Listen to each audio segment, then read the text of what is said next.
Hi everyone, and welcome to Coffee and Tools this week. Well, tools and coffee. Let's see if we can combine a few things this week.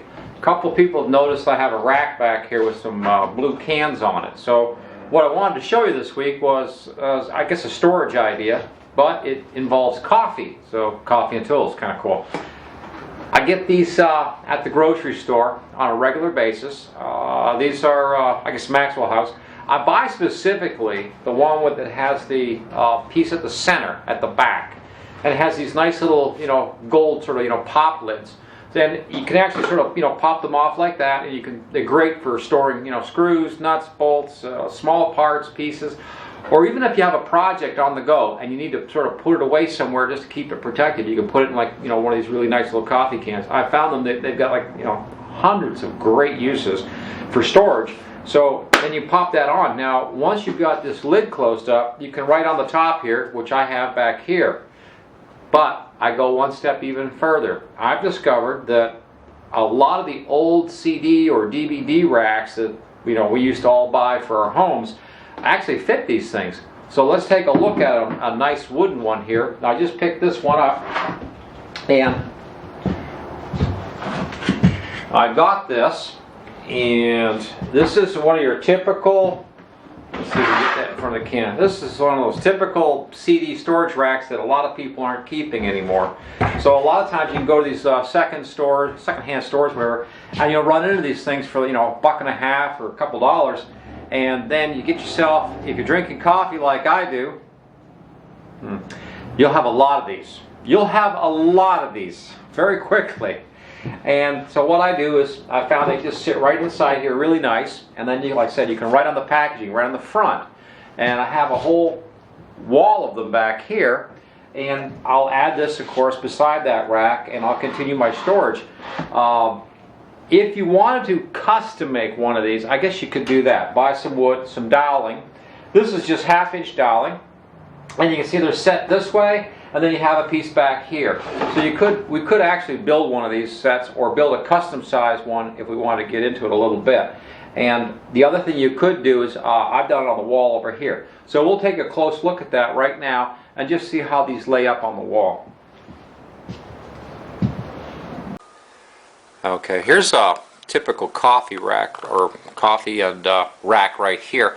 And what I've done is I've actually left the lids off of these so you can actually see inside them. And I've got screws, and keep my dock screwing or heavy type wood screws in here.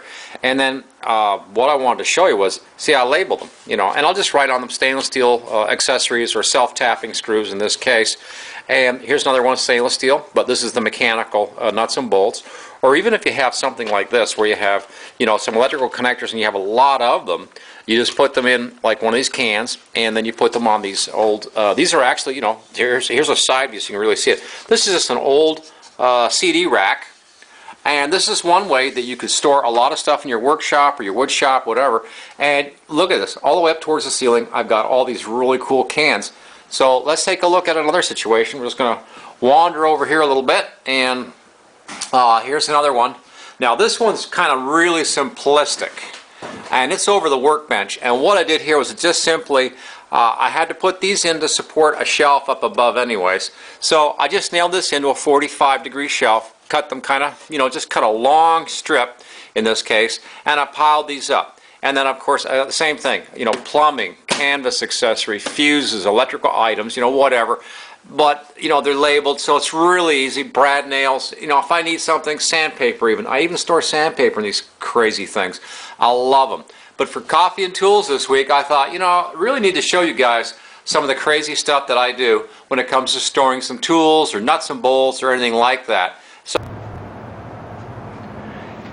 okay, welcome back.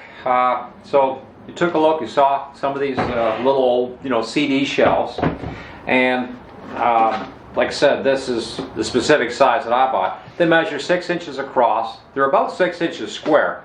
So they fit nicely in the old CD racks, and if you get a hold of some kind of custom CD rack, you can probably do it. If you really get kind of crazy, you could probably build one of these. And this one here, for example, is only 8 inches through. This way, it's about 32 inches in height, and has half-inch doweling. So you could lay your doweling out the same idea. Sort of think of it as a shelf that's going to be on a bit of an angle, and something like this piece back here is the stop, and you can just pile up your coffee cans, and inside the coffee cans, of course, you can store your screws, your washers, and all your little parts, and you keep them all sort of out of the weather, whatever, and each time you open the lid, you get the wonderful smell of coffee.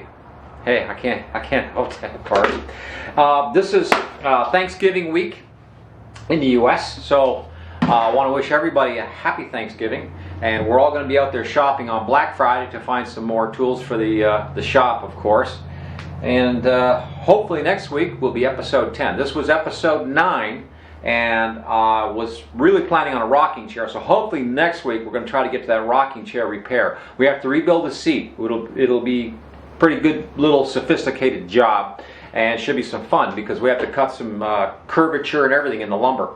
In the meantime, I just thought I'd hand you guys a tip or an idea this week. A real simple way to help store stuff around the wood shop kind of thing. So super. Have a great weekend, everybody.